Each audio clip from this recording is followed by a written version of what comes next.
Hello and welcome to Catholic Answers Live. That music means you're in for some fun. 2 hours of fun, as a matter of fact. We got weird questions for Jimmy Akin. That we reserved that music for when Jimmy's here, and we've got weird questions for him. Jimmy Akin, of course, senior apologist here at Catholic Answers. Hello, Jimmy. Thanks for being here. Hello, Psychelet. My pleasure.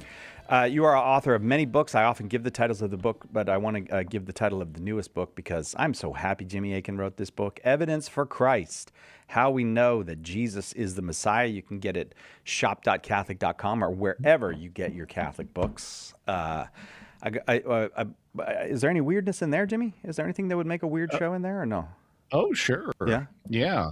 There's a lot. Well, I mean, even if you set aside miracles like the resurrection of Christ, which many people would consider weird, there is a whole bunch of weird stuff in Messianic prophecy. Oh, yeah. Because the book surveys the different ideas about the Messiah that were circulating in Jesus's day and before and after.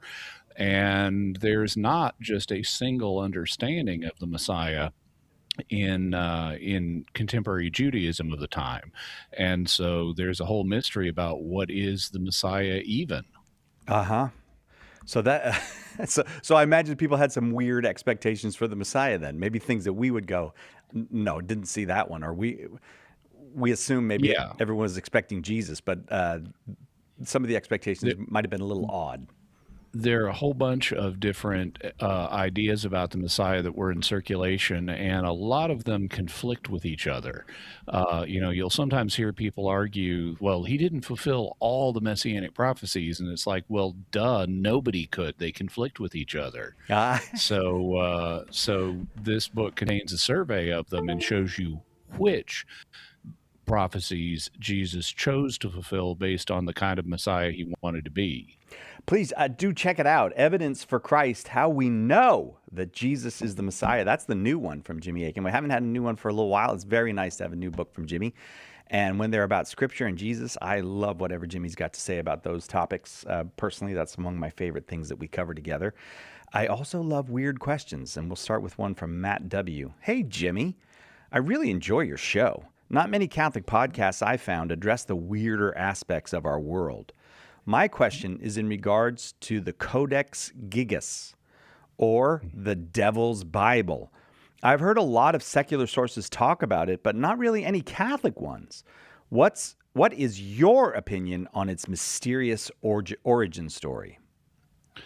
Okay, well, first I should clarify what Codex Gigas is for folks who may not be familiar with it. The name Codex Gigas does not actually mean Devil's Bible. It means giant book or the giant book. And it's called that because it is a codex. That's the modern form of a book that has a stitched spine, as opposed to a scroll. And it's huge, so that's why it's called the Giant Codex. It's like 36 inches or 3 feet or a yard tall, almost a meter tall, and it's like 9 inches thick. So it's really, really huge. It's like 3 feet tall, 2 feet wide, and most of a foot thick. And it weighs 165 pounds. Which is as much as many human beings. Yeah. So it's a weighty book.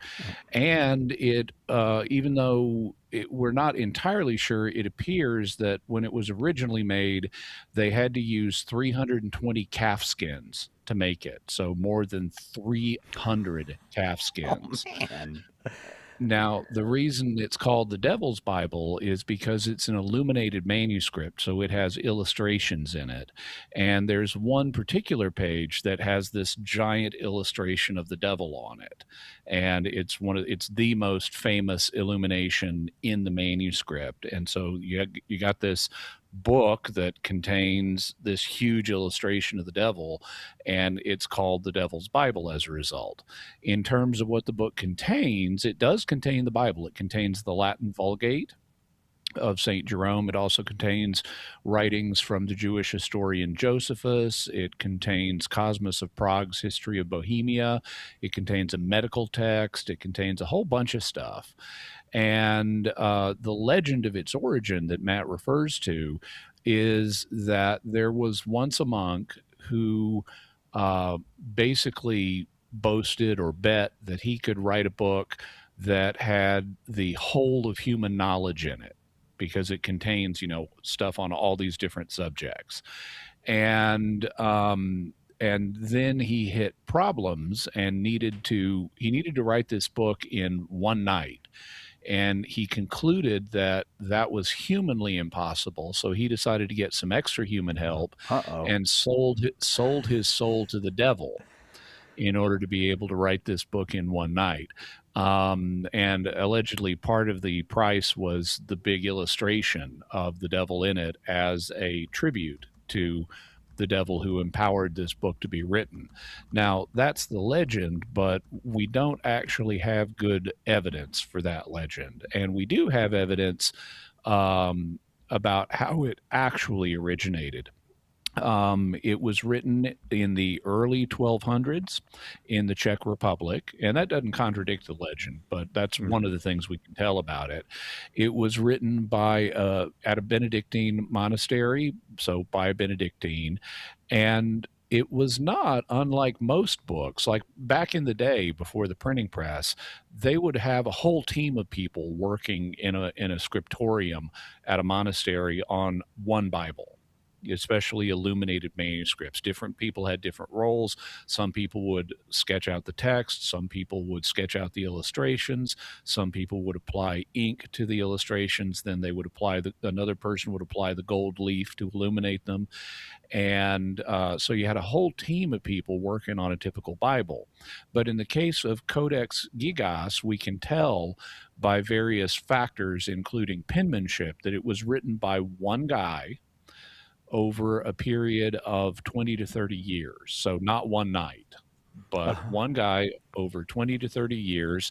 It is thought that the guy who did it, at least it's been proposed that the guy who did it was named Herman the Recluse.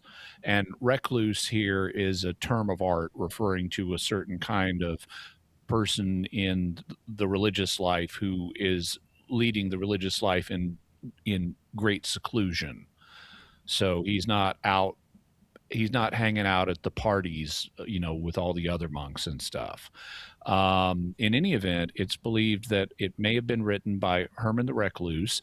It is not, even though it was written in what's now the Czech Republic, it is not currently in the Czech Republic, because in the 1600s, the Swedes, who used to be a really well, let's just say they got into a lot of wars with other people, Yeah.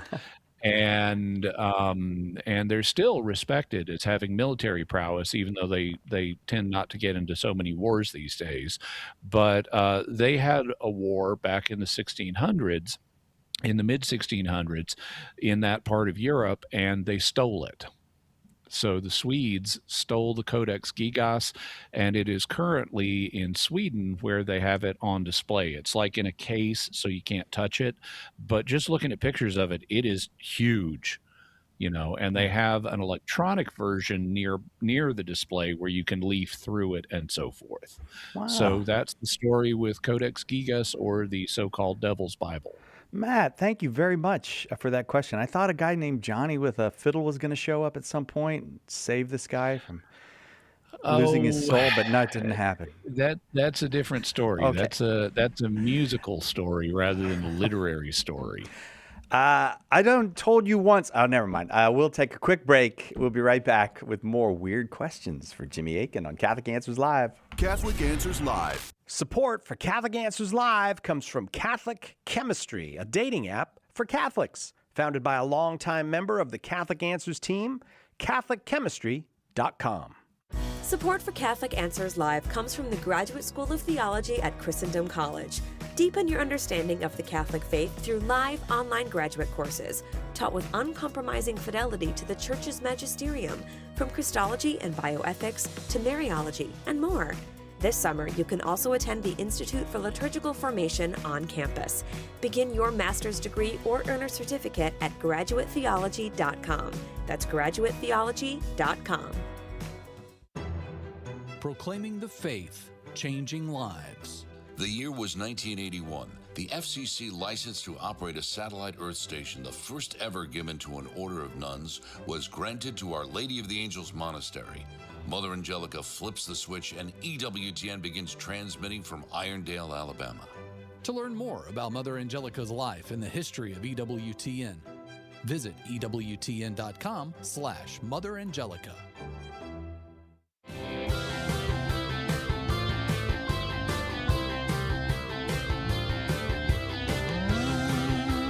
Welcome back. Catholic Answers Live. That music means Jimmy Akin is here for 2 hours of weird questions with Jimmy Akin. And up next, this one comes from Ranger Grant. What's the deal with the young man in Mark 14:51-52? Okay, so let's start by reading the verses in question. The key part, it says, starting in verse 51, it says, so this is after Jesus has been arrested, and it says, and a young man followed him with nothing but a linen cloth about his body, and they seized him, but he left the linen cloth and ran away naked. So that's the passage in question, and a lot of people ask about this passage. Most of them I haven't heard ask about it using the question, "What's the deal with from the Jerry naked Seinfeld. young man?" Well, I mean, I grew up using that phrase, and based on my understanding, it literally would mean what is happening in this event, or like what's happening in the gospel. But a lot of people would extend it and want to know, well, who is it? In addition to what happened here. Yeah, give me the whole deal. So forth. Yeah. Yeah. So, well, in terms of the first aspect of the question, and by the way, I won't go through all this in a huge amount of detail because I actually have an episode of the Jimmy Akin podcast on this very thing. It's episode 39. And if you go to youtube.com/Jimmy Akin and type in, naked or man who ran away or something like that, it'll pop up for you. But basically, so in terms of what happened as the historical event, well, he didn't want to get arrested. And the easiest way to get away was to leave the garment he was wearing, to just let them grab the linen cloth and run away. In fact, that's actually where we get our word in English, escape. It's from Latin roots. Ex is a preposition that means out of, and so to escape is to get out of your cape and leave your cape behind, and you can run off.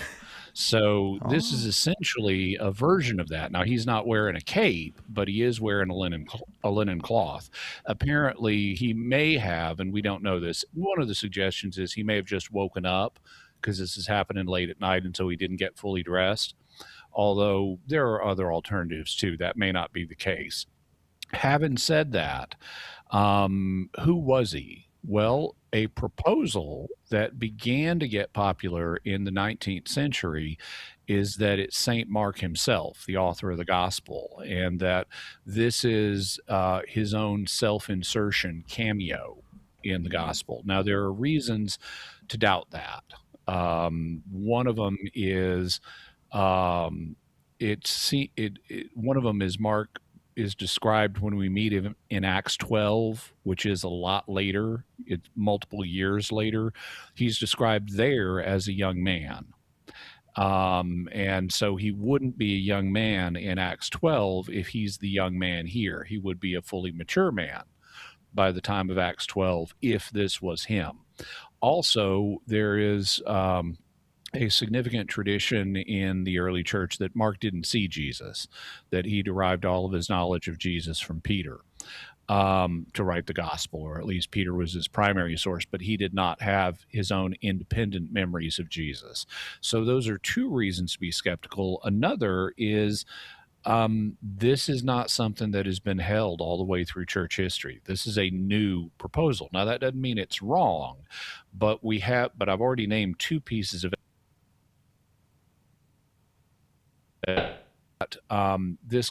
we just don't have evidence of this kind of cameo self-insertion. You will find it in like the films of Alfred Hitchcock, Oh yeah. where they'll be panning across a city and, oh, there's Alfred Hitchcock sitting on a park bench or getting off a bus or something like that. He has his own self-insertion cameos, but that's a modern thing.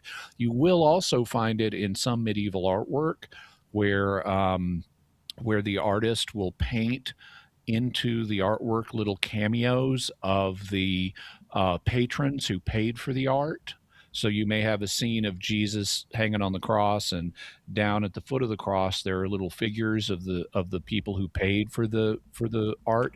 But that's a medieval thing. That is not a first century thing, and we just don't have evidence of first century literary authors doing this. So it doesn't look like it's Mark. So who else could it be? Well, this guy's following Jesus, so he's a disciple of Jesus, which is, I think, a mark against the idea that he didn't get fully dressed. I think he was with the party that had gone to Gethsemane, but he's not. So he is a follower of Jesus, and he gets arrested. None of the other disciples get arrested. So that could indicate there is an increased level of interest in arresting this guy. He also is not identified as one of the apostles. He could be one, but we're not told he is. And that at least raises the possibility he's not one of the apostles. So do we know anybody who was a follower of Jesus, who was not one of the apostles, and who the authorities were actually trying to arrest at the time of the crucifixion? And the answer is yes, we do know such a person, and it's Lazarus. If you read John 11, which contains the story of Lazarus, it makes it clear at the end of it that many people were coming to believe in Jesus because of Lazarus, and so the authorities were trying to put him to death too. And so this is not proof it's Lazarus. It could be anybody. It could be someone we've never even heard of, whose name is not preserved. The probable reason, though, that his name is not preserved here in Mark is because Mark is using a technique that various biblical scholars have noted called protective anonymity. There are certain people in the Passion narrative who lived in the Jerusalem area or were in the Jerusalem area who engaged in actions that could be considered revolutionary actions. And so Matthew, Mark, and Luke suppress their names so that they can't get in trouble with the Jerusalem authorities. But they tend to be revealed in John's gospel. And so whoever this was, it looks like Mark has given him protective anonymity. And, well, the name Lazarus gets revealed in John's gospel. So that fits with that theory too.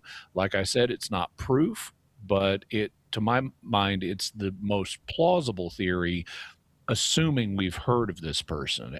Assuming we would know his name, it's most plausibly Lazarus. Thank you, Ranger Grant, very much for the question. I got to say, especially that last part about Lazarus, this is why I always say I love doing Bible stuff with Jimmy. A good reason to buy his new book, Evidence for Christ, How We Know That Jesus is the Messiah. I love that kind of detective work, and that Lazarus answer seems quite compelling to me. Check it out. Take a look at the new book, Evidence for Christ, How We Know That Jesus is the Messiah. All right, this one comes from Gosh. Gosh darn it. I guess I should have read the whole name. The guy's First name Gosh, last name darn it. Yes. Okay, gosh darn it. Here's the question. Here's a question for Jimmy. In Genesis chapter 1, verses 20 through 23, it discusses how God created life. It started with water animals, then birds, then land animals. Does that not, in fact, mirror how we acknowledge the evolution of life on Earth exactly? From life beginning in water, then dinosaurs, birds in parentheses, and then mammals? Well, it's an interesting speculation, but I'm afraid the answer is no. So let's read what Genesis actually says. It says, this is starting on the fifth day. And God said, let the waters swarm with swarms of living creatures, and let birds fly across the earth, across the expanse of the heavens. So God created the great sea creatures and every living creature that moves, with which the waters swarm according to their kinds, and every winged bird according to its kind. And God saw that it was good, and he blessed them and said, be fruitful and multiply, and fill the waters in the seas, and let birds multiply on the earth. And there was evening and there was morning the fifth day. And then on the sixth day, and God said, let the earth bring forth living creatures according to their kinds, livestock and creeping things, and the beasts of the earth according to their kinds. And it was so. So what's happening here is, and I guess I should back up a step for just a second. In the 6 days of creation, they come in two sets. In the first set, because we're told at the beginning that the earth was formless and void, or formless and empty. So the earth has two problems at the beginning when it's created. It's formless, it's not properly structured. And so, what God does on the first 3 days of creation is he structures the world by making a series of separations. He separates day from night on the first day. He separates the waters below from the waters above on the second day. So we get the earth, we get the seas and the sky. And then he separates the waters below from each other so that dry land appears. That, in St. Thomas Aquinas, is called the work of I'm actually blanking on that one. He has names for both of these. The second 3 days, though, he calls the work of adornment, where the work of distinction is Aquinas's name for the first 3 days. Then in the second 3 days, we have the work of adornment, where God goes back over the same three realms in the same order and populates them. So on the fourth day, he populates the day and the night with the sun, the moon, and the stars. On the fifth day, he populates the sky and the sea with birds and fish. And then on the sixth day, he populates the land with land animals and man. Now, these terms have to be understood in the way they would have been understood by the ancient Hebrews, and because that's to whom this text is being written. Well, even though modern birds are descended from theropod dinosaurs, ancient Hebrews would not have understood this as a reference to theropod dinosaurs. They would have thought of theropod dinosaurs, and they did find skeletons of dinosaurs in the ancient world, but they would have thought of them as dragons or a different kind of creature entirely. They wouldn't have thought of them as birds. Also, if you notice the sequence in what's happening here, the birds are appearing before other land animals, but that is not what is indicated by modern science. Modern science suggests that flight is an adaptation that developed after other land animals had already existed. Some of them began to have feathers, and then they began to be able to glide with their feathers and take, longer leaps to get away from predators and stuff. And then they eventually developed to where they could fully fly. They weren't just gliders anymore, like flying squirrels and stuff like that. So the science that we get suggests that the sequence if we're confining ourselves just to these three groups, the sequence went fish, then land animals, then birds. But that's not what the author of Genesis is presenting us with. Instead, he's basing his account on the structure of these three realms, how God first distinguished these different realms, and then how God populated these different realms. So it's not trying to give us a scientific account, it's trying to give us a literary account that teaches various theological lessons, including that God is responsible for the structure of the world around us, and God is responsible for all the different creatures we see around us. Thank you very much, gosh darn it, for that question. Jimmy Akin, our guest. Jimmy, today is Friday. What do you got dropping on Jimmy Akin's Mysterious World today? Well, I have an episode talking about Jesus's most popular, most misunderstood prophecy. Now, his most popular prophecy is that he was going to die and rise again. That's mentioned in various brief statements multiple times in the Gospels.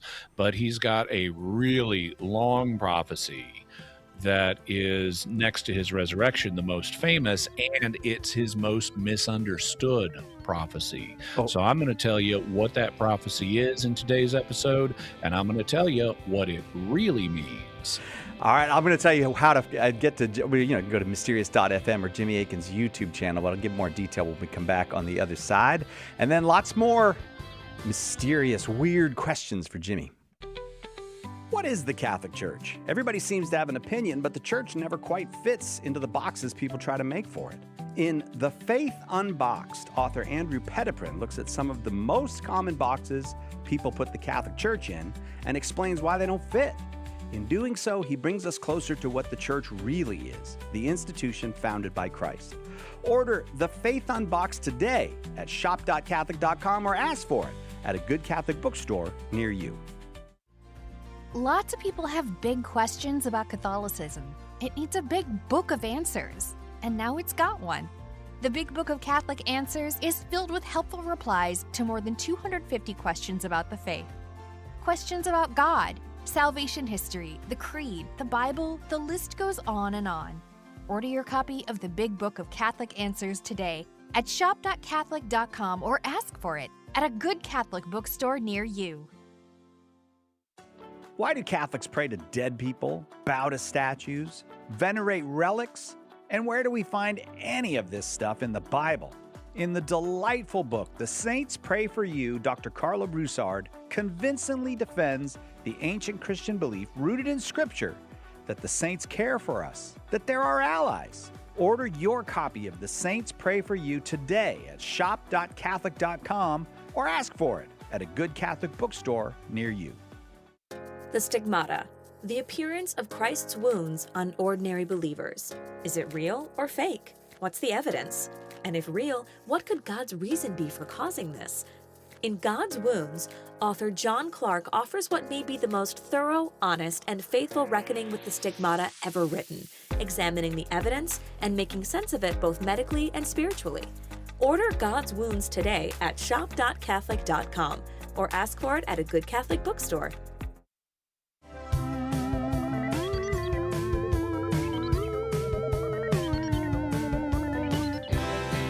Welcome back. Catholic Answers Live. Jesus' most misunderstood prophecy? That's what it is today on Jimmy Akin's Mysterious World? Jesus' most misunderstood prophecy. People get it wrong.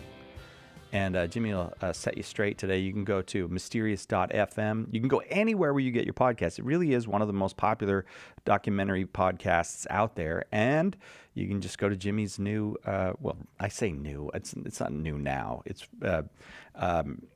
his well-established YouTube channel, the Jimmy Akin channel. It is so not new. It took me 12 years to get up to 100,000 subscribers. Yeah, I'm sorry. Jimmy, was it always called a channel or was it called something else before? Because it was always called a channel. All right, well, I'm just late. As I remember. Because I remember about 6 months ago, somebody telling me you're supposed to call it the Jimmy Akin channel and so I thought it was new. But it was just, they were straightening me out. Hey, it's weird questions for Jimmy. We get millions of these. Millions. All right, maybe it's slight, but it's very slight hyperbole in that. But we get so many weird questions for Jimmy, and we like to share them with him on the air and get his answers. This one comes from S. Medrano, 1964. Nope. It actually comes from Gravel AMDG. S. Medrano, I got you excited, but hang on. You're going to be one question after. Gravel AMDG asks, I sometimes wonder why it is permissible to use meteorology, but not astrology. Why can I observe the movements of air parcels and high and low pressure fronts to decide I shouldn't plan a picnic for this weekend because it will likely rain, but I cannot turn my eyes a little higher and observe the movements of the heavenly bodies to know that I shouldn't plan my clarinet recital for August when Mercury is in retrograde? Okay, so I guess I should start by mentioning a bit of the history of meteorology and astrology. Now, meteorology is the study of weather, and people have noticed various predictive signs of what the weather's going to be for thousands of years. I mean, Jesus himself notes that even his opponents can predict, oh, it's going to be a hot day today based on signs that they see. But he then chastises them for not being able to read the signs of the times that point to the coming of God's kingdom. But they could detect, natural phenomena in the weather based on various cues, and that would be a primitive form of meteorology. Now, meteorology is a very developed science where we've got satellites and can watch the formation and motion of weather patterns and predict what's likely to happen based on historical data. And we can say, okay, here we've got this cloud front that's moving at this speed over this place, so it's going to arrive here in this place at this time. Now, it's not perfect, but it is something that has enough science behind it that we can make reasonable predictions with it. Okay, so that's meteorology. What about astrology? Well, it was assumed in the ancient world. Now, in the ancient world, there was no distinction between astronomy and astrology. They were one thing. And they were the study of the stars in the heavens. And that included not just the background fixed stars, but the wandering stars that move around against the fixed stars that form the constellations. Those wandering stars are, so a star is any light in the sky. So the stars that wandered against the constellations were the sun, the moon, Mercury, Venus, Mars, Jupiter, and Saturn. And those are the 7 classical planets because the Greek word planetes means wanderer. These are the ones that wander. Today, we don't think of the sun and the moon as planets, but historically they were. Now, the idea then was that these things were watching up in the sky, turning and wandering and stuff like that. They got to be having an influence down here on Earth. And so astrology was just an attempt to predict what the effects of the heavenly bodies would be down here on Earth, because it's obvious they have effects. I mean, the sun comes up in the day and makes it warm, and it goes away at night and makes it dark and colder. I have noticed that. Yeah, so it's clear they have an effect on us. The moon is also tied with various phenomena in nature. So it's clear that the heavenly bodies do have an influence on us. Now, what some cultures did with that was they combined it with the idea of fatalism. And said, oh, they have so much influence that they just determine everything that happens down here on Earth. And that conflicts. So, like, there were Greeks, for example, who said that. But that conflicts with the Christian doctrine of free will. And so, as a result, once Christianity got started, you had this mixed tradition regarding astrology. Obviously, the heavenly bodies have some effect, but they don't take away our free will. And so you'll find both positive statements regarding astrology from Christians and negative statements regarding astrology from Christians. The same thing with the same thing in Judaism, although it wasn't always framed in terms of free will. But they knew that the other nations focused on astrology and trying to predict what influence the heavenly bodies would have on Earth. But Jews would say, but God is the one who determines the destiny of the Jewish people. Oh. So there there was a saying came to be a saying in Judaism, there is no mazel for Israel. Mazel being the word for a planet or, a star. And so it's like the stars don't control our destiny, God does. So you have similar mixed statements about astrology in Jewish circles, although there were Jews who practiced astrology. In fact, the Dead Sea Scrolls contain astrological material. And we found astrological material, like there's a famous synagogue that has the zodiac as a mosaic on its floor from this time period.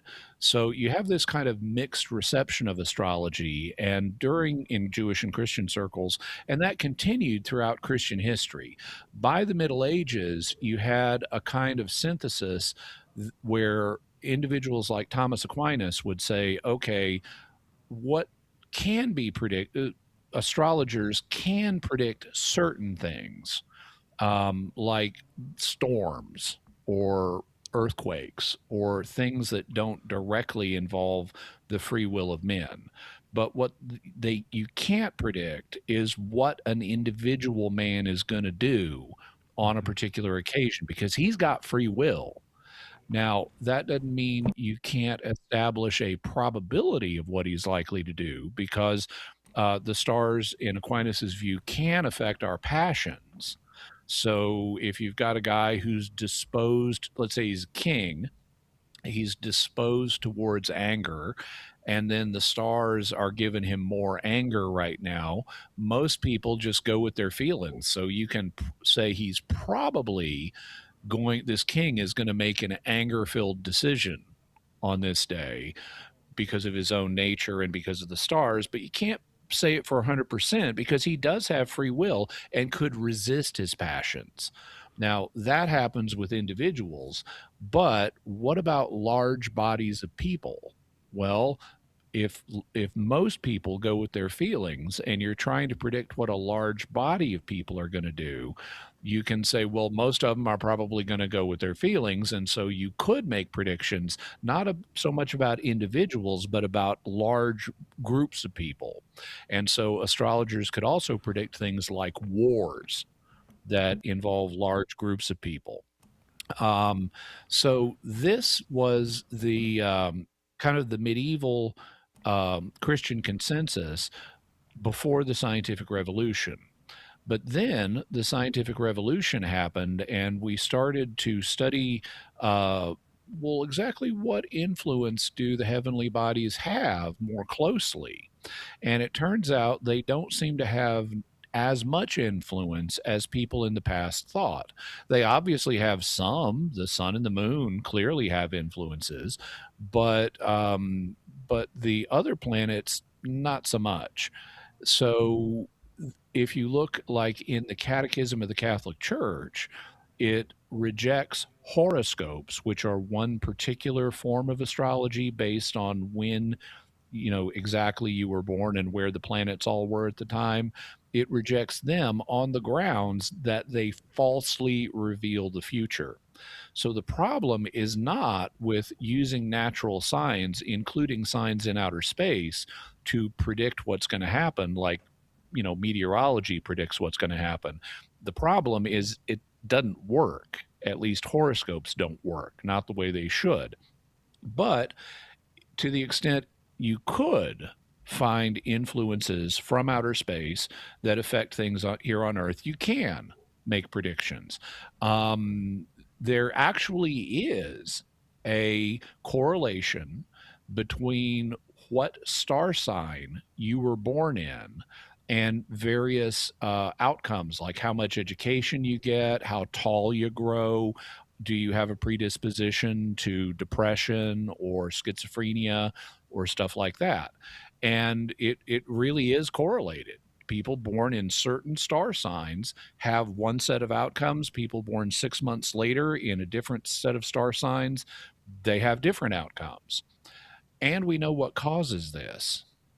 It's the sun.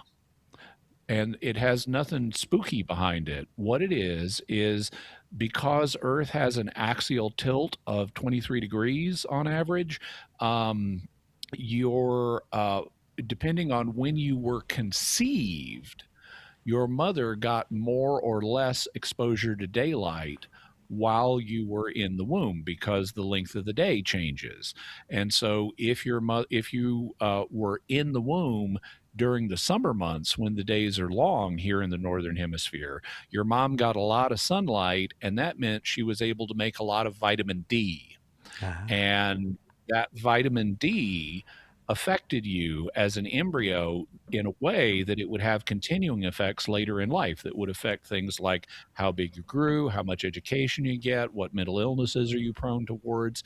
And if you were born in the winter, your mom got less sunlight. She therefore made less vitamin D, and you got less vitamin D. And so there actually are predictions you can make based on heavenly influences. And in fact, there's such a thing called another one that obviously you could make predictions upon. We have this near Earth asteroid monitoring system where we're watching asteroids. Oh, yeah. Are we likely to have any big ones smack into us? Well, okay, if we saw a big one come heading towards Earth that was really going to hit us, you could make predictions based on that. But there also is what's known as space weather. There are actual sites that you can go to that deal with space weather, and they look at things like what's the sun doing right now? Are there coronal mass ejections that are heading our way? And stuff like that. And so there's a sense in which today astrology and meteorology have intersected. It's just we don't tend to think of it as astrology because it's has a scientific basis. But if you think of astrology just in terms of do the heavenly bodies have influences on Earth? Well, they obviously do. It's just today, and you can use those to make predictions. It's just that we tend not to think of them as astrological today. Oh my goodness. I'm very glad we got that in Gravel AMDG. Thank you very much for that. We'll take a quick break, right back with more weird questions for Jimmy Akin on Catholic Answers Live. Catholic Answers Live with Jimmy Akin is coming right back. Alexian Brothers is a proud sponsor of Catholic Answers Live. For 800 years, these Catholic brothers have offered a prophetic and daring response to the gospel, serving Christ in the sick, the poor, and the dying. Is God calling you to be a courageous disciple? If you feel called to total self-giving as a religious brother in the mission of Jesus, call our vocations office at 847-264-8703. That's 847-264-8703. AlexianBrothers.org. In Morse code, the sequence SOS is a distress call. It's been said that it stands for Save Our Souls. Well, right now our world is in big trouble, and we're putting out an SOS call for help. Will you answer that call? St. Paul Street Evangelization, a Catholic nonprofit, has hundreds of teams who share the good news with souls who don't know Jesus. Catholic Answers is supported in part by St. Paul Street Evangelization. Visit streetevangelization.com to get involved. He is only one of 4 popes honored as the Great. Matthew Bunsen and the Doctors of the Church. St. Leo I was pope at a time when Roman civilization was being overrun by barbarian armies. He stood as a light in the darkness and even saved the city of Rome from destruction by Attila and the Huns. Leo died in 461. For more about the Doctors of the Church, visit doctorsofthechurch.com.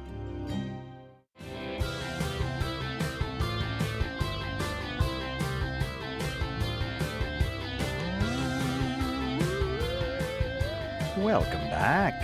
Catholic Answers Live. I really like that music because I like that music, but I also really like that music because whenever I hear it playing, that means Jimmy Akin's here, and we've got weird questions for Jimmy Akin. And I love the tautology there. I love that music because I love that music. Yes, Yeah. right. But I also have an ulterior motive. I have a motive and an ulterior motive for that one. I tried to do a question from S. Madrano 1964 before, and poor S. Madrano has been waiting, but you got a really good discussion of astrology, S. Madrano. But here's your question. If the souls in purgatory cannot pray for themselves, can they pray for the other souls in purgatory or for us? Has there ever been a communication or action from a soul in purgatory that is recognized by the church as authentic? Oh, interesting. Okay, well, we got several related questions there, but I want to start with the idea that they can't help themselves. In looking at what the church has actually taught regarding purgatory, I don't see any places where the magisterial documents I would expect to see this in have said they can't pray for themselves. What there is a longstanding theological opinion on is that they can't earn merit in the very qualified sense in which that's even possible once they're no longer alive. In other words, they can't do new good actions that God would reward. That's all merit is doing an action that God chooses to reward. And so it has been a common opinion that they can't do that anymore. One reason for that would be we do have some statements, like in the book of Hebrews, it says, "It is appointed for man once to die, and then comes judgment." And you could infer from that you can't do anything good after death that would get you a bigger reward at judgment. I would say that's a bit of a shaky inference, but I can see how someone would make that inference. Um, but what the opinion has been is they can't do anything meritorious after they've died. That's not to say they can't have conversations with God and can't ask for mercy, because you don't have to merit anything in order to ask for mercy. Psychelic, let's suppose you've just committed a huge mortal sin. Okay. You are not in a state of grace. You have no personal merit at the moment. Can you ask God to be merciful to you? Yes, definitely. Yeah, that's part of how you're going to get back into a state As of a matter of fact, I grace. better ask God to be merciful Yeah. to me. Yeah. So merely the fact even if you grant that they can't merit in the afterlife, which I would still want to see documentation on to call that a teaching rather than an opinion, it still doesn't mean they can't pray for themselves. So I don't see any reason why they can't pray for themselves. It's then up to God. Does he choose to respond to those prayers? Having said that, Esmedrano asks, can they pray for other souls in purgatory? Well, I would say sure. They can pray for other people. They're being purified in charity, and charity is concerned with the good of others. So sure, they could pray for others. It's not like there's a list of, so far as we know, there's not a list of forbidden topics that people in the afterlife are not allowed to address with God. So I could ask God for mercy for me. I could ask God to give mercy to my neighbor in purgatory. What about the third category Esmedrano mentions? Us. Can they pray for us? Well, here, and there's actually been a difference of opinion regarding this historically, but the Catechism of the Catholic Church, now I would say, based on my principle, anybody can talk to God about anything unless God says, shut up, I don't want to hear it. So I would say, well, they can pray for themselves. They could pray for their neighbors in purgatory. So of course they can pray for us and ask God to be merciful to us. And that's the direction that the Catechism leans in. If you look at Catechism of the Catholic Church, paragraph 958, it says, our prayer for them, meaning the souls in purgatory, is capable not only of helping them, so we can help them by our prayers, but also of making their intercession for us effective. So the Catechism seems to envision the souls in purgatory as interceding or praying for us. So that, I think, deals with the first part of Esmedrano's question. He then says, has there ever been a communication or action from a soul in purgatory that is recognized by the church as authentic? Well, I am not aware of one that has been run through the discernment process the way a very small number of Marian apparitions have, using the modern system where they do a careful investigation and eventually the local bishop or the congregation of the doctrine of the faith issues a statement saying this is worthy of belief.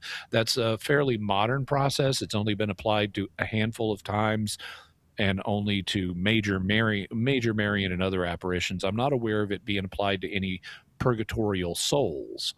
Having said that, there have been different ways of handling.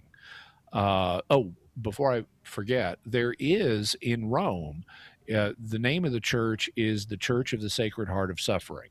That's the English translation. I've actually been there. This church contains a purgatory museum. It's not a big museum, it's like one room, but it has various artifacts and information about them, photographs and things like that, of that have allegedly been influenced by souls in purgatory. Now, I don't know who compiled the museum, but it is being presented under church auspices because it's a room in the Church of the Sacred Heart of Suffering. And that at least is some form of recognition of these things, of purgatorial souls manifesting, having apparitions of purgatorial souls. There is a higher form, though, in Gregory the Great's dialogues. Now, Gregory the Great was a pope. He's Pope Gregory the First. He's one of only a few popes commonly called the Great.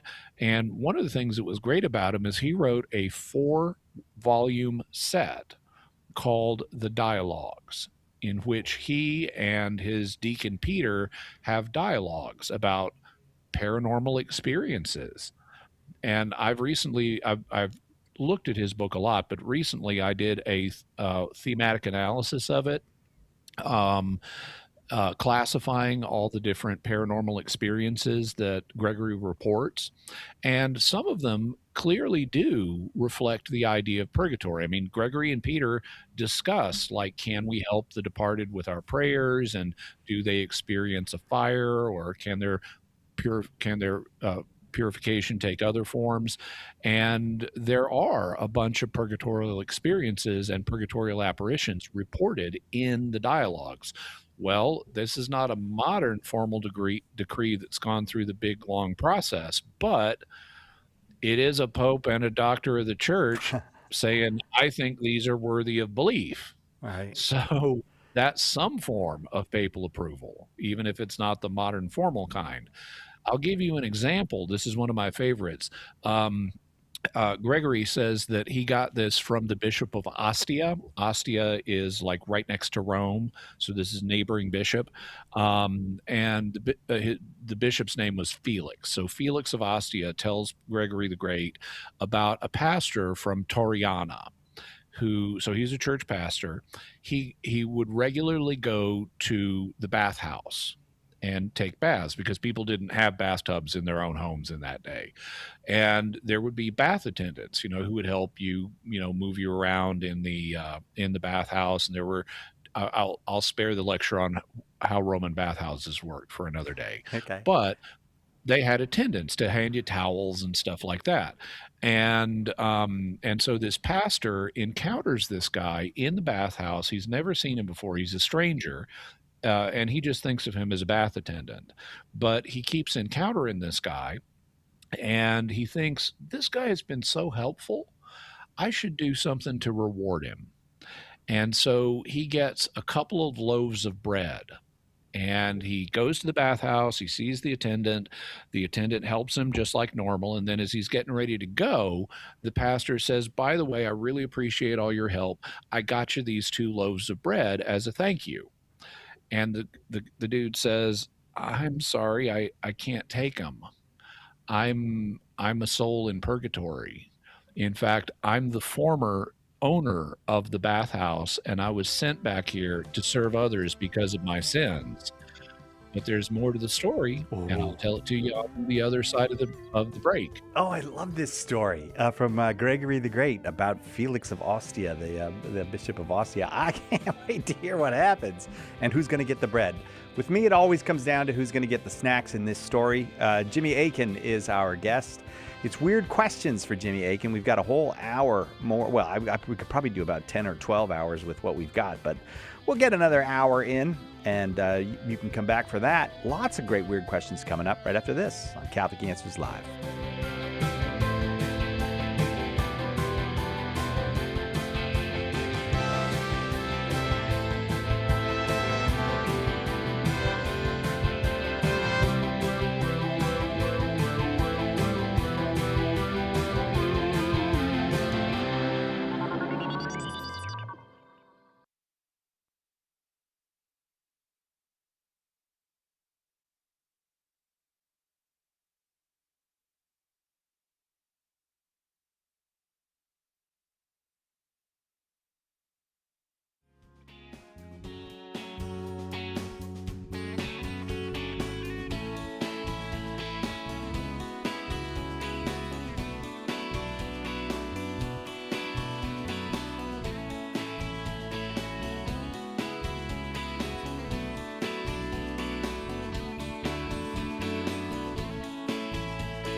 Welcome back, Catholic Answers Live. Jimmy Akin, author of the new book, Evidence for Christ, How We Know That Jesus is the Messiah. That music means we're doing weird questions with Jimmy today.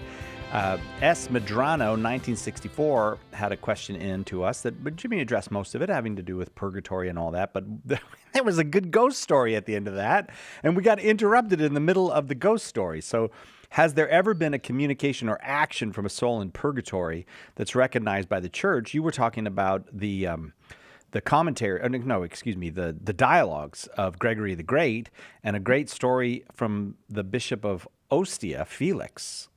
Can you please tell me how it ends? Yeah. Okay, so in the story, for those who didn't hear the first part, this is a story about a pastor from Toriana. And the pastor goes to this bathhouse. He meets this guy who's serving as a bath attendant. And every time he goes, he sees this bath attendant after a certain point. And the bath attendant's really helpful. He thinks, I need to do something nice for this guy. So he gets a couple of loaves of bread. And one day, so he goes back to the bathhouse, he has his usual bath, and as he's leaving, he tells the guy, here, you've been so kind to me, I got you these 2 loaves of bread as a thank you. And the guy says, I'm sorry, Father, I can't take them because I'm a ghost in purgatory. He didn't say it exactly that way, but he said, I'm the former owner of the bathhouse, and I've been sent back here to serve others because of my sins. So I can't take the bread, but tell you what you do. If you'll pray for me, and if you'll offer the bread at Mass, then when you come back and you find that I'm not here anymore, you'll know your prayers have been heard. And so the priest does that. And he comes back a week later, the guy is gone, and he's never heard from again. Nice. So that's one example of it's not even the only bathhouse ghost story in Gregory's dialogues. There's another one too. But there are a bunch of ghostly encounters that Gregory reports. They haven't been approved in the formal way we do it now, but this is informal approval from a pope. It's his personal opinion that this is worthy of belief, but he's not signing off on it beyond that. And in fact, the historic understanding in Catholic circles is that most ghosts, not all, but most ghosts, or at least many ghosts, are souls in purgatory. And there's a whole history. I've started exploring the history of Christian ghost encounters on Mysterious World. The first episode of that was episode 414, which came out on April 24th. So it's already available. You can check that out. And it covers ghost stories in Christianity, or ghostly encounters in Christianity, from the beginning up through up to Gregory, but not including Gregory. I'm going to have a separate episode because he's got so many ghost encounters. I'm going to have a separate episode just looking at what he reports. Very cool. All right, S. Medrano, thank you very much. I'm glad we got around to your question. Here's one from Matthew. In the case of Ash Wednesday, when fasting and abstinence are required, would receiving communion break one's fast or count as a smaller meal? In other words, can one receive communion in addition to eating 1 full meal and 2 smaller meals? Thanks, Jimmy. Okay, so the rule in the Latin Rite of the Church is that on days of fast, you can have 1 full meal and some food twice per day in addition to that full meal. Some people, I wish people would stick with the words of the law, because if they start varying it, and I'm not blaming Matthew for this, he's just repeating what he's heard from others, but the law does not say 2 smaller meals. That's just going to confuse people of what's a meal and what's not. You also have people saying things like, and the 2 smaller meals can't add up to a full meal, which is, the law also does not say that. This is people making stuff up, trying to be helpful, but they're making stuff up going beyond the law, and it's going to cause confusion. Because, you think about a normal person who eats 3 meals a day. Are they all the same size? Psychelit, are your 3 meals a day all the same size? Well, first of all, you're limiting me to 3, but Well, yeah. no, they are not all the same size. No. Yeah. So how do you know? I mean, how do you, Right. and adding up, is that calories or volume or weight or Yeah, what? It right. just makes no sense. So what the law says is some food twice per day in addition to a full meal. Um, does receiving communion count as one of those meals or occasions where you eat? No, it does not. It has always been understood that receiving communion does not count towards meeting the fasting requirement. So you can have one full meal and some food twice on Ash Wednesday and Good Friday, and have communion in addition to that. You can actually have communion in addition to that twice on Ash Wednesday, because the requirement, canon law allows you to receive communion twice so long as the second time you receive, so like the first you could receive in a communion service or something, but then the second time you need to be participating in a mass. So you could go to 2 masses or do a communion service and a mass. You could have a full meal, some food twice, and then communion twice on Ash Wednesday. Can't do that on Good Friday. Why would that be, Psychellid? Any guesses? I'm going to guess because there are no masses. There's only one. There's no masses, so you could only receive communion once on Good Friday. You couldn't receive it twice. Good job. Thank you very much. I'm pretty good at Good Friday. Although I must say, I got to look this stuff up every year. You seem like you have it all handled. I'm always like, what are we supposed to be doing? I can't remember which day is which.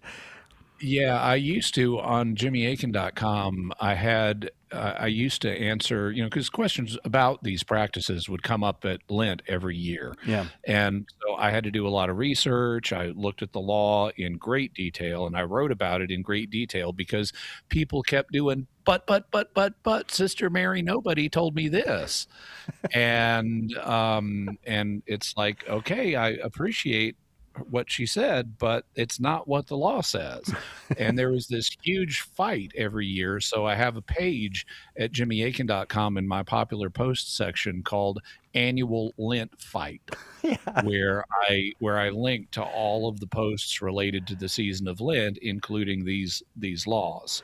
Did people argue over whether the Triduum is part of Lent or not? Is that one of the things? Because I hear that sometimes. All right. Well, it is a separate season. Lent ends according to the general norms for the universal, the general norms for the liturgical year and the Roman calendar. Lent ends at the beginning of the Mass of the Lord's Supper on Holy Thursday. Yeah. Then at that moment, the season of Triduum begins. So Good Friday is technically not part of Lent. It's part of Triduum. And then there's probably a million. Therefore, Sister Mary told me, you got a million more questions. The annual Lent fight, it's part of the joy of being Catholic. But another great joy of being Catholic, Jimmy Akin and his mysterious world and his weird questions. We got a lot more weird questions coming up right after this on Catholic Answers Live. Catholic Answers Live. Do you have a question but prefer to ask it privately? Catholic Questions can help. Go to CatholicQuestions.com to ask your question online, email us, drop us a letter, or give us a call. Longtime Catholic Answers Live apologist and author Jim Blackburn or another Catholic Questions apologist will be happy to assist you. Catholic Questions proudly supports Catholic Answers Live, so visit us at CatholicQuestions.com today. That's CatholicQuestions.com. Underwriting for Catholic Answers Live is provided by Magnificat. Published monthly, Magnificat features texts of daily Mass, prayers, articles, meditations, art commentaries, and more, in step with the liturgical rhythm of the Church, on the web at magnificat.com. The power of prayer simply means that words have an effect. For example, when a couple says, I do, it literally changes two people to becoming one in marriage. When you say, I love you, it changes us and it gives us value. The power of prayer is in the words and in the sentiment, but it's also in the fact that God, who is omnipotent, all-powerful, answers our prayers.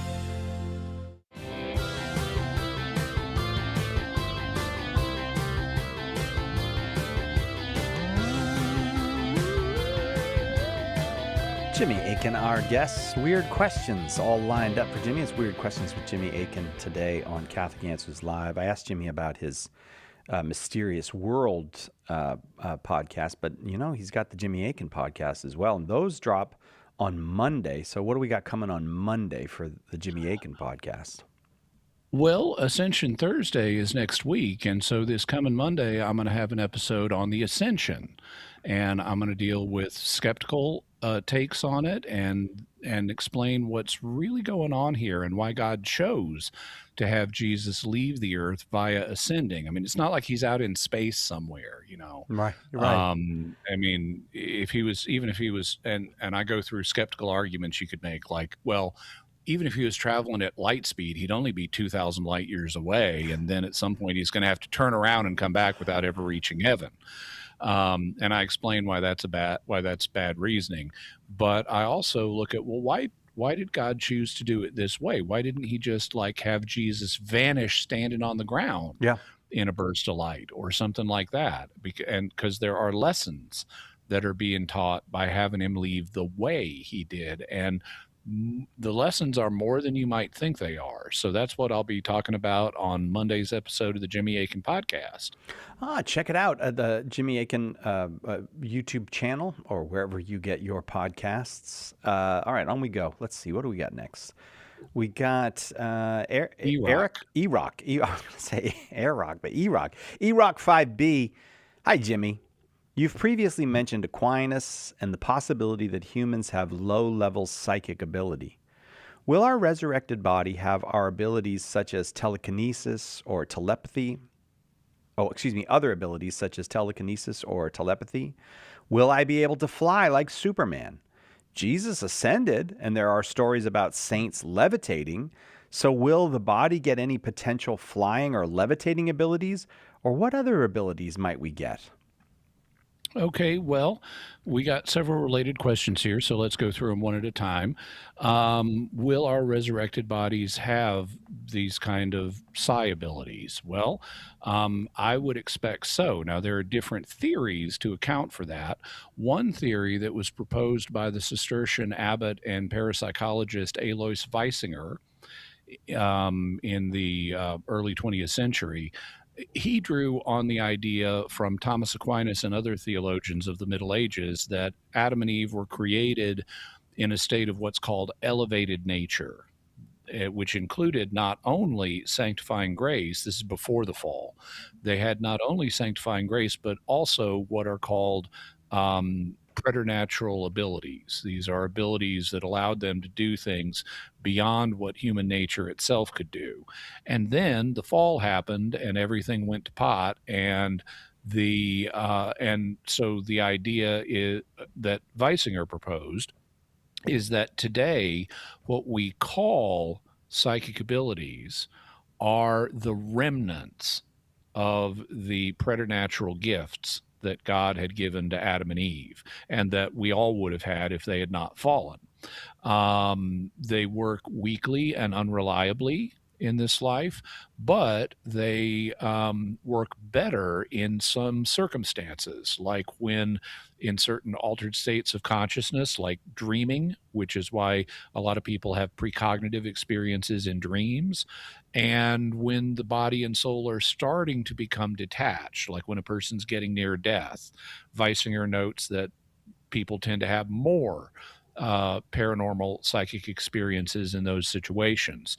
So from that, you could infer, well, once we're free of our body, we'll have those abilities more robustly, because if loosening the connection between body and soul allows them to function better, then losing the body altogether should let them function better yet. And actually, you think about it, well, without a body, how are you going to see things and hear things and know things It's the only way you would be able to do that is through some kind of psychic functioning that doesn't involve the physical senses. Similarly, if you have the ability to influence things, well, that's going to be psychokinesis or mind over matter. And then at the resurrection, when you get your body back, only this time it's working the way God intended and actually better than the way God intended, since we're told we're going to be like Jesus in the resurrection, I would expect that the preternatural abilities, the preternatural gifts will be back full force. And so I would expect people in parapsychological terms to be robustly psychic in the resurrection. They'll have the paranormal gifts back, and exactly what those were depends on which medieval thinker you're talking to. But they include things like this was called the gift of agility back then, but today we'd call it teleportation. So you could basically think, I want to be on the moon, and bam, you're on the moon. So I would expect Jesus could do that in his resurrected form, and we'd be able to do that too in our resurrected forms. With Erock mentioning levitation, well, he's right. Jesus levitated at the Ascension. I have a whole episode of the Jimmy Akin podcast coming up on Monday about that. There also are some very well documented reports of saints levitating, as Erock mentions. 3 of them are Saint Teresa of Avila, Saint John of the Cross, and Saint Joseph of Cupertino. And St. Joseph of Cupertino was actually investigated by the Inquisition to see, is this real? And they did a big investigation. They took all this witness testimony, under what circumstances did you see him levitating and so forth, because they thought they wanted to investigate. They thought he could be a faker, that he was misleading people. And they concluded, no, he's not. We have eyewitness accounts of him levitating in ways that do not sound like they could be faked with the technology of the day, since they didn't have jetpacks back then. There's also a great story I love about Saint Teresa of Avila and John of the Cross. Now, Saint Teresa was a cloistered nun, so she's in the cloister and can't go out to meet Saint John of the Cross when he comes to visit her. So they have to talk between a screen. She's inside the cloister, he's outside the cloister on the other side of the screen, and the two of them start talking about heavenly affairs, and they both start levitating at the same time. And this is witnessed by the others present, including the nuns of the monastery. And I just love that idea of, we're talking about heaven, and without really realizing it, they both just start levitating and continue their conversation. Yeah, there's even artwork about that. I personally am looking forward to levitation. Even before I knew then what I know now, I've long thought that we'll be able to levitate, because it sometimes happens not physically, but it happens in my dreams. And in my dreams, I know how to do it. It's not I'm just flying and have no idea what's happening. I'm in control. It starts in my dreams when it happens. It's not often, but when it happens, I can be walking along, and I start concentrating on my center of gravity. And really it's all about controlling, which is in your torso. And I'm going to control my center of gravity.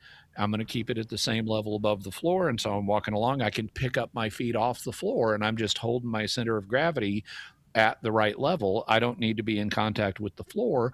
And then I can direct my center of gravity where I want to go.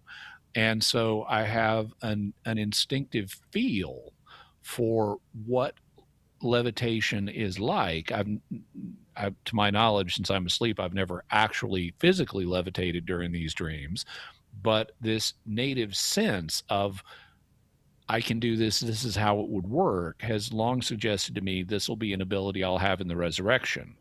And so, apart from all the other reasons that I've mentioned that are things I've learned since, I think, we're going to be able to levitate in the resurrection.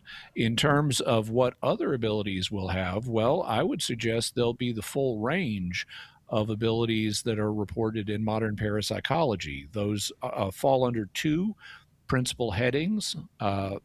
Psychic abilities are typically classified either as ESP or PK, psychokinesis. So either extrasensory perception, which is all kinds of different ways of getting information from different sources without the use of the physical senses, and psychokinesis, or mind over matter.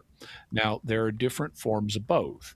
The three classic forms of ESP, or information acquisition, are telepathy, where you get information from another mind; clairvoyance, where you get information from a distant or hidden place; and precognition and retrocognition, where you get information from a different time, either past or future. And so I suspect we'll have all of those abilities. And incidentally, I'm using modern names for them, but they have historic names in the Christian tradition. You know what the historic name is for ESP, Psychelet? No, what is it? Prophecy. Oh, Prophecy is, now people think of it as being information about the future. That's precognition. But you read historic sources and it's broader than that. It's any preternatural information acquisition. So, for example, in the Gospels, when the soldiers have blindfolded Jesus and then one of them punches him, and what do they say? Prophecy, tell us who hit you. Well, they're asking him to prophecy, and they're referring to him gaining preternatural knowledge without the use of his senses of something that is hidden from him, but it's in the present. Someone just punched him. This is not the future. Right. So this would be clairvoyance, the knowledge of a distant or hidden thing. Similarly, if you read like Pope Benedict XIV's book, series on the canonization of saints, he's talking about Joan of Arc, and he notes that her prophecy included not only knowledge of the future, but also clairvoyant information of distant and hidden things, and also knowledge of the past, which is just precognition turned backwards, or retrocognition, and the knowledge of what's in men's hearts, which is telepathy. So the historic Christian term prophecy is just the historic way of saying extrasensory perception. Now, what about psychokinesis? There's also a historic name for that. Any guess what that might be, Psychelet? Oh, man, I know that as soon as you say it, I'm going to be bummed, but okay, if prophecy... no, I can't think of it. What is it? Miracles. Oh, I could... You think about miracles, they involve the manipulation of matter without physical instrumentation, but at someone's intention, either God's or an angel's or a saint's or something. So miracles are the historic name for mind over matter, or psychokinesis. So the modern names, ESP and PK, just have their historic Christian names, prophecy and miracles. Thank you very much for the question, E-Rock. I'm not going to forget prophecy and miracles. I'm not going to forget that.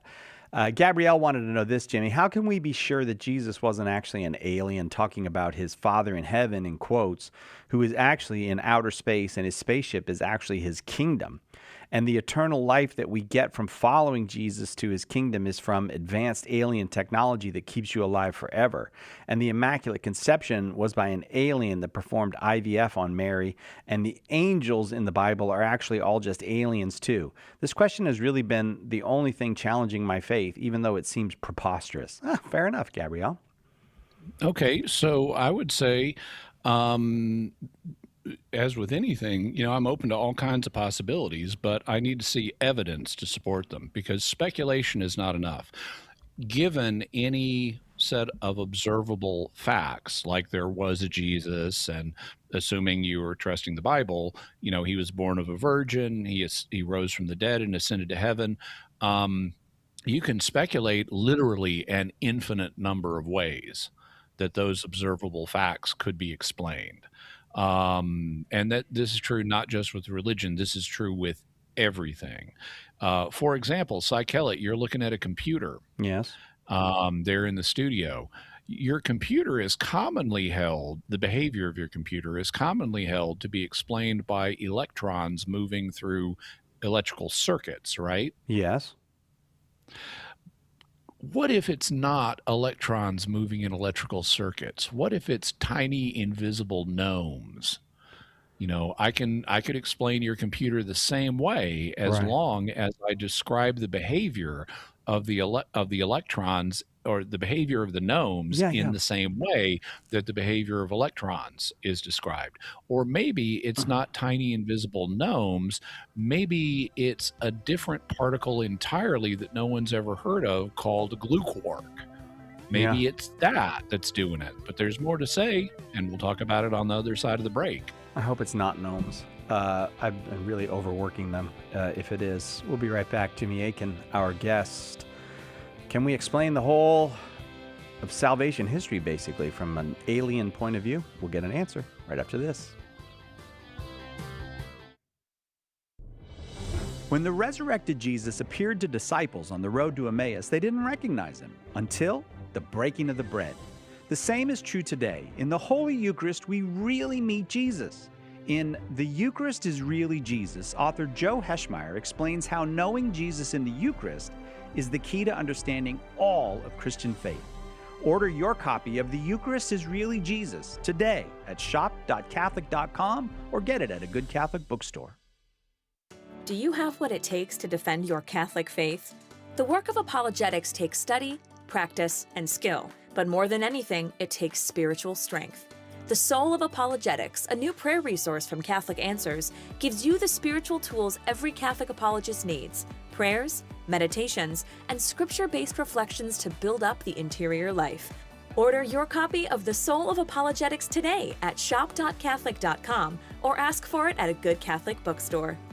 We hope that one of the things that we communicate here at Catholic Answers Live is that our Catholic faith allows us to be fully serious about all the problems we encounter in the church and in the world, but it also lets us have light hearts and maybe even mix in a bit of fun, and that is exactly what our good friend Joe Heschmeyer does in his popular podcast, Shameless Popery. You should check it out at shamelessjoe.com. Joe's got a deep grasp of the faith, morals, the teachings of the church, all that, but he's also got a witty conversational style. He entertains and he informs, but you will leave equipped to better answer the most common challenges, misconceptions, and questions about the Catholic faith. He's got insightful guests, he does on-air debates, and he takes a close look into all the things that you want to know about as a Catholic living today. You'll walk away knowledgeable and filled with joy. Look for Joe on his YouTube channel. Check him out at shamelessjoe.com or wherever you get your podcasts. And if you like what you hear, become a patron.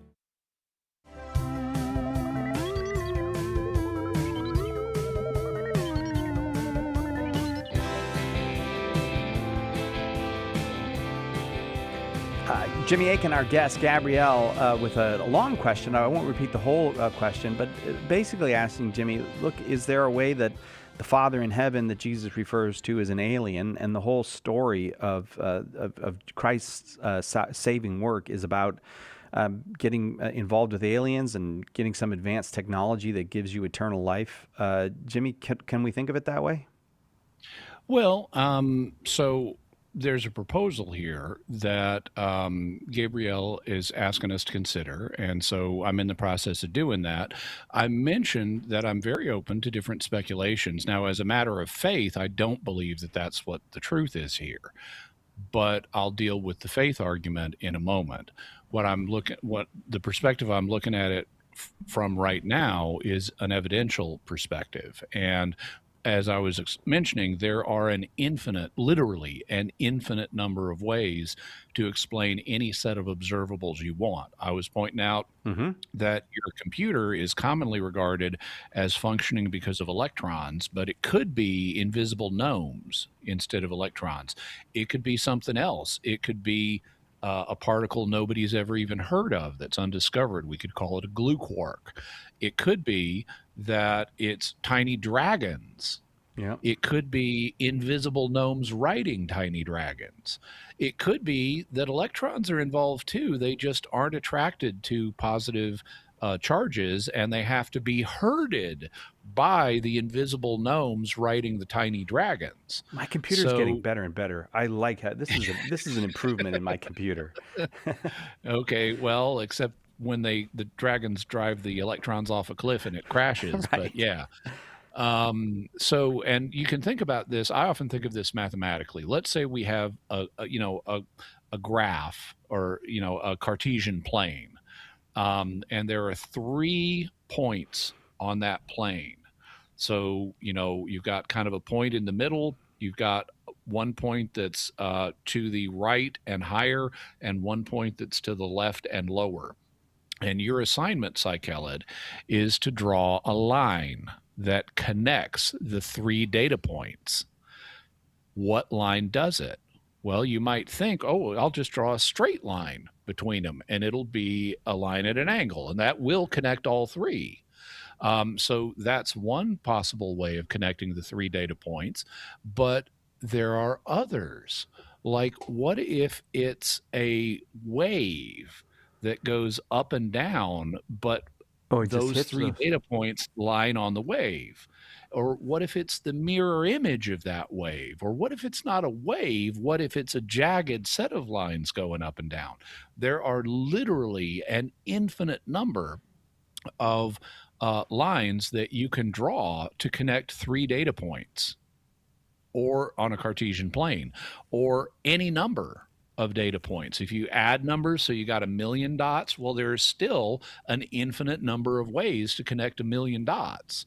So in terms of theory selection, we can't appeal just to the data. There have to be other criteria that we use to sort through and evaluate theories. One of the key criteria that has been proposed in European history is what's known as Occam's razor. And Occam's razor, Occam was a monk, but Occam's razor holds that you should not, it's often paraphrased as use the simplest explanation that fits the data. So that's why you might prefer a straight line connecting your 3 points or 1,000,000 points rather than a more complex line. It's also put in terms of do not multiply entities beyond necessity. So if we have evidence that your computer runs on electrons, but we don't have evidence that dragons or invisible gnomes are involved, then Occam's razor would say prefer the theory that doesn't multiply entities. You don't have evidence for the invisible gnomes, you don't have evidence for the dragons, so set them aside and just focus on the electrons and assume, well, this is how electrons behave. They're attracted to positive charges. And that's the simplest explanation that explains the data. So Occam's razor would recommend that when you're in theory selection. Then there's another principle known as phenomenal conservatism, which says you should interpret experiences as they appear until you get evidence to the contrary.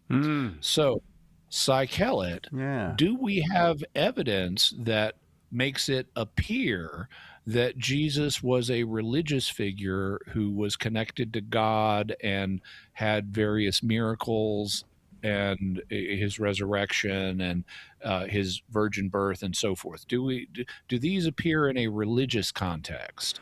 Yes, that's the most obvious story. Do we have any evidence that they were actually achieved by technological means? No, none whatsoever. No. So so in terms of theory selection, both Occam's razor would say don't postulate stuff we don't have evidence for, like all this alien tech being used in this case, and phenomenal conservatism would say go with the appearances until you have evidence that the appearances are wrong. And the appearances are, this is a set of religious experiences, not a set of extraterrestrial experiences.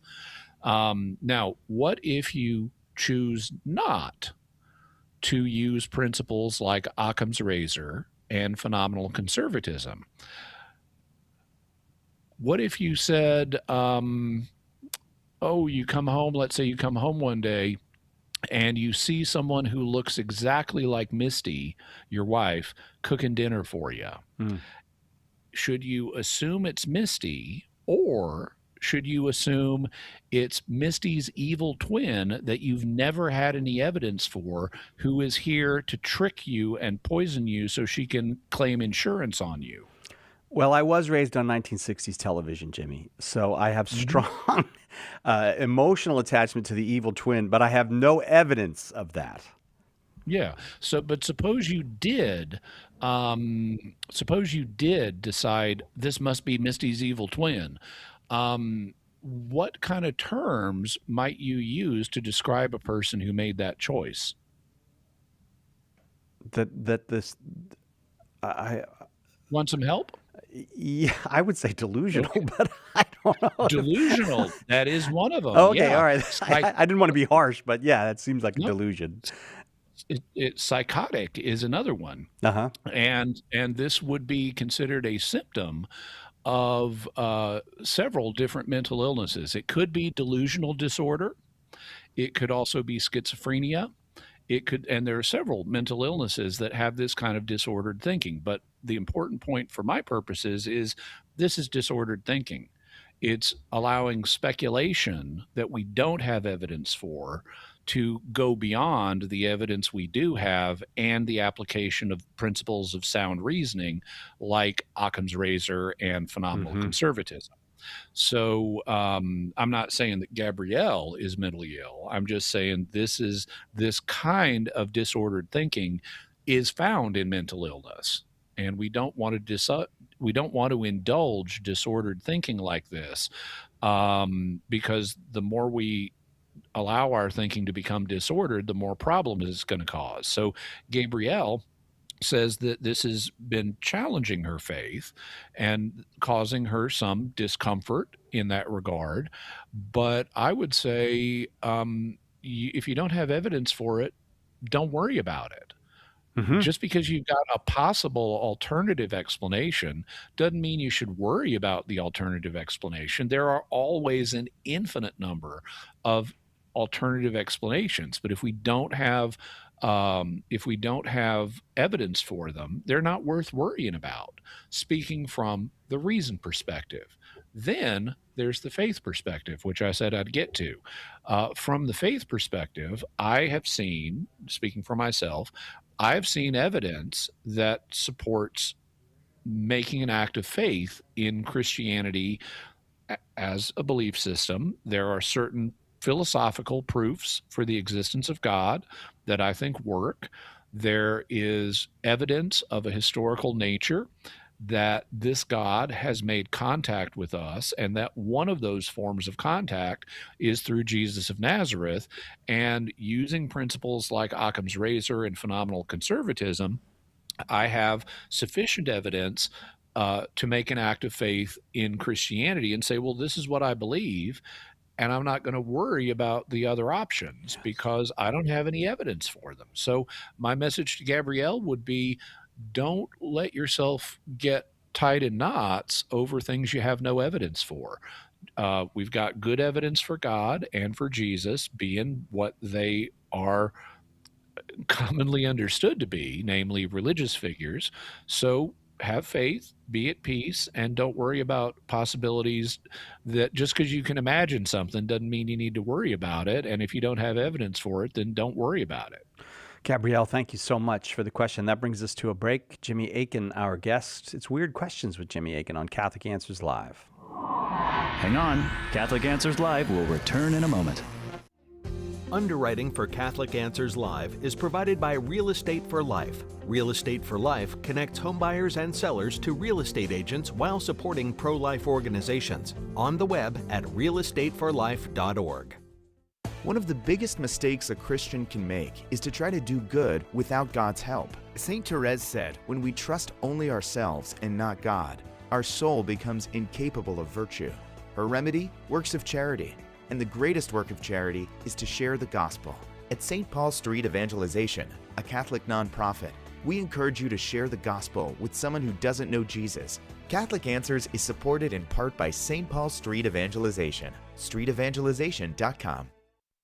The wisdom of Mother Angelica. Isn't it awesome that we today do not recognize his presence in the Eucharist? Is it because we really don't go to him in humbleness of heart and say, Lord, I don't believe, help my unbelief. Lord, I want to see you. I want to recognize you. I cannot live without you. Are we saying that? EWTN. Live truth. Live Catholic.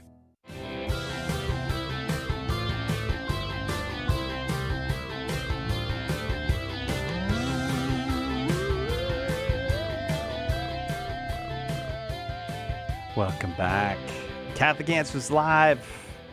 My goodness, the time is flying. And we got so many great, weird questions come in for Jimmy. And I think a good part of that is because Jimmy's one of those people, he's willing to take any question seriously and consider it.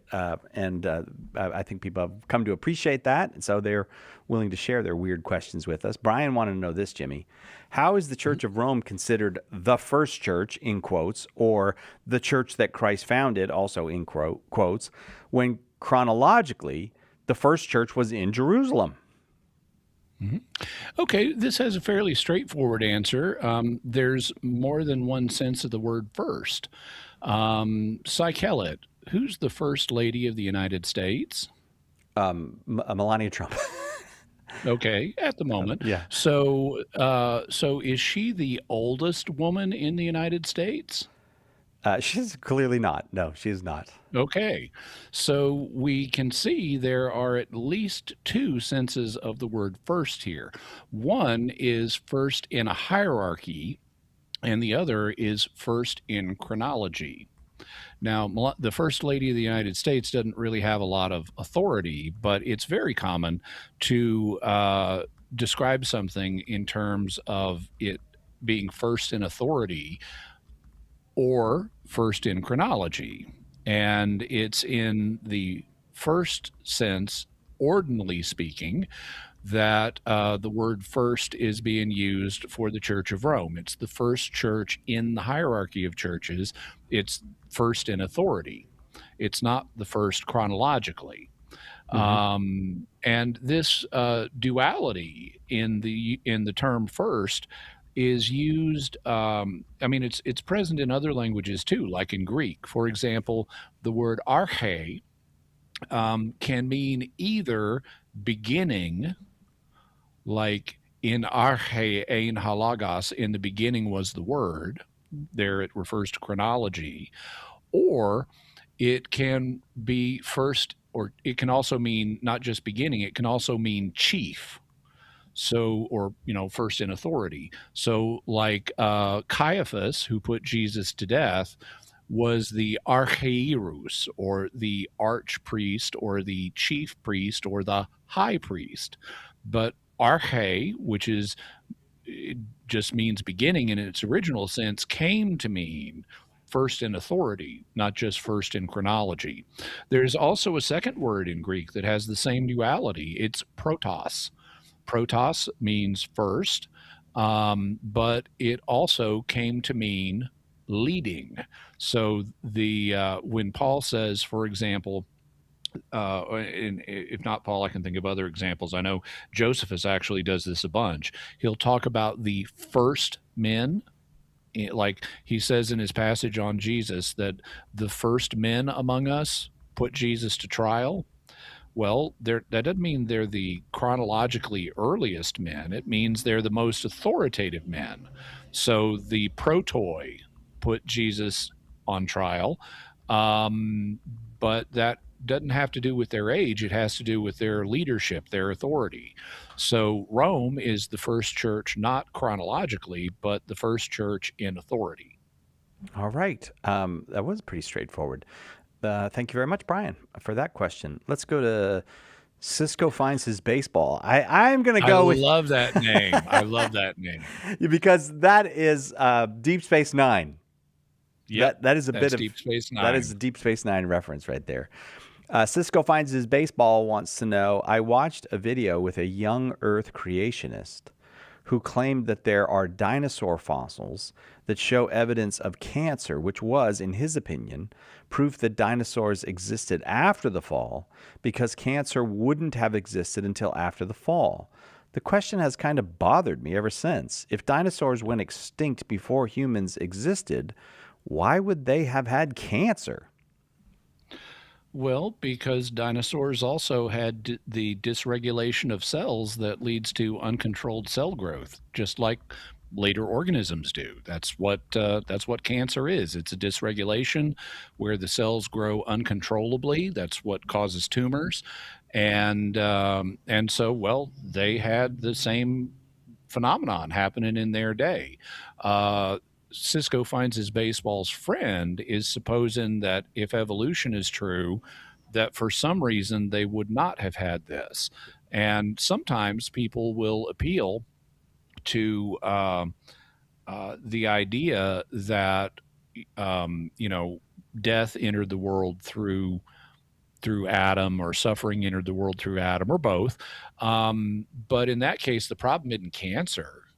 I mean, it's death, or suffering, because it's clear that dinosaurs suffered. They had, they've got those big chompers that they would feast on each other with, and they'd have fights, and they had horns to defend themselves. So they clearly had pain receptors. They also died because they ain't here now. Cancer is not the problem. Death and suffering would be the problem, except death and suffering did not enter the world through Adam and Eve. God only tells Adam and Eve, you will die if you eat that fruit. So human death and suffering entered the world. But the Christian faith does not require that all suffering entered the world through Adam and Eve, or that all death entered the world through Adam and Eve. I've pointed out death was clearly in the world before the fall occurred, because Psychella, what did God give Adam and Eve permission to eat? Everything except for one thing. They could eat whatever they wanted. Well, no. He gives them, he says, I give you all of this class of stuff to eat except the forbidden fruit. The fruits of any of the trees. Yeah, any of the trees. You may eat of any of the trees. So he gave them permission to eat fruit. Psychella, if you eat an apple, yes, and it's freshly plucked, so this is a live food diet, but then you eat the apple, does the apple continue to live? It does not. I literally tear it apart when I'm eating it. You should see me eat an apple, Jimmy. And not just the chunks, but then your saliva and the juices in your digestive tract break it down to the molecular level. So, yeah, it's not alive. So death clearly was in the world. Even if you take Genesis fully literally, death was clearly in the world before the fall. And if human death wasn't in the world, but the death of other organisms like apples was in the world, and the apple was not the forbidden fruit, by the way. Actually, you know what some ancient texts actually suggest the forbidden fruit looked like? No. Dates. Dates. Dates. Wow, yeah, they're delicious. Yeah. Yeah. So although it wasn't dates, but it said to look like dates. Mm-hmm. In any event, that's like, for example, in a book known as The Life of Adam and Eve. Well, okay, if humans don't die, but fruits do die before the fall, well, then other creatures that aren't man could also die before the fall, like land animals. And in fact, there's a tradition of this in Christian history, recognizing that it's just human death that entered the world. For example, St. Thomas Aquinas commented on how lions didn't change their nature after the fall. They were still meat eaters before the fall. They're obligate carnivores now. They were obligate carnivores then. And so Christianity has room for the idea of death and suffering being in the world before the fall until it arrives at its final consummation. So I would say to Cisco Finds His Baseball that your friend is proceeding from an erroneous set of assumptions that he can't prove. He can assert, I think, that the death referred to is universal, but he can't prove that because there aren't any verses that say no plants or no animals or no other organisms besides man died before the fall. All right. Cisco finds his baseball. Thank you very much. And congratulations on an absolutely fantastic name. And a newbie. And that game with the Vulcans. Yeah, exactly right. That's where they played baseball against the Vulcans, the crew from Deep Space Nine. Yeah. Let's see. Anna Newbie 7430 wants to know what will happen to our pets after the rapture. Well, it's going to depend on how you define the rapture. The way the rapture is commonly understood, it's an event that occurs before the return, the second coming of Jesus Christ, which is understood to happen on this view before a 1,000-year reign that happens before the end of the world and the final resurrection of the dead and so forth. So the sequence goes rapture, at the second coming, then a millennium of time where Jesus reigns on earth, then the end of the world. This is called the premillennial rapture because the rapture is placed before the millennium, where Christ reigns physically on earth before the end of the world. So if we stick with that definition as opposed to allowing the rapture to float and occur in some other sequence, if you're insisting on a pre-tribulational, premillennial rapture, or even just a premillennial rapture, then I would say what happens to our pets is the same thing that would happen to them after the second coming of King Arthur. Because, there's that legend in Britain that King Arthur is going to return when Britain needs him the most. And I don't think that's going to happen. I see. Yeah. So you could ask what's going to happen to our pets after a premillennial rapture. It's an undefined set because a premillennial rapture is not going to happen. Just the way the second coming of King Arthur is not going to happen. On the other hand, if you allow the rapture to occur at other times, like right at the second coming at the end of the world, then we can get a little clearer idea what will happen to our pets. Because the passage in 1 Thessalonians 4:17 that is often taken as the primary basis for the rapture does describe us meeting Christ in the air at the second coming.